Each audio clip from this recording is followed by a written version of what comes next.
Hi friends, காளான் fry செய்யலாமா? அதற்கு தேவையான பொருள்: காளான்,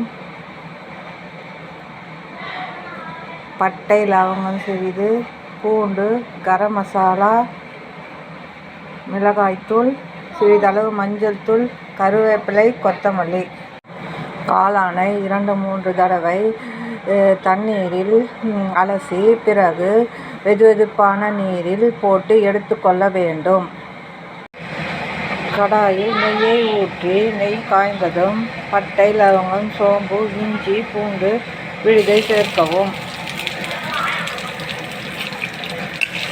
சேர்த்து நன்றாக சிவக்க விடவும். சிவந்ததும் கருவேப்பிலை சேர்க்க வேண்டும்.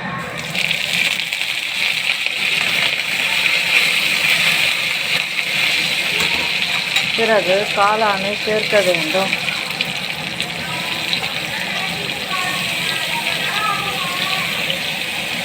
காளான் இந்த நெய்யில் வறுக்க வேண்டும். தண்ணீர் சுண்டியதும் மிளகாய்த்தூள், உப்பு, மஞ்சள் தூள், கரம் மசாலை சேர்க்க வேண்டும். பிறகு நன்றாக கிளறி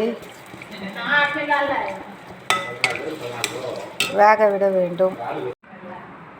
இந்த காளானில் கொத்தமல்லி சேர்க்க வேண்டும். காளான் ஃப்ரை ரெடி. இது சுட சுட சாதத்தில் போட்டு பிசைந்து சாப்பிட்டால் நன்றாக இருக்கும். பிடித்திருந்தால் லைக் பண்ணுங்கள், ஷேர் பண்ணுங்கள், சப்ஸ்கிரைப் பண்ணுங்கள்.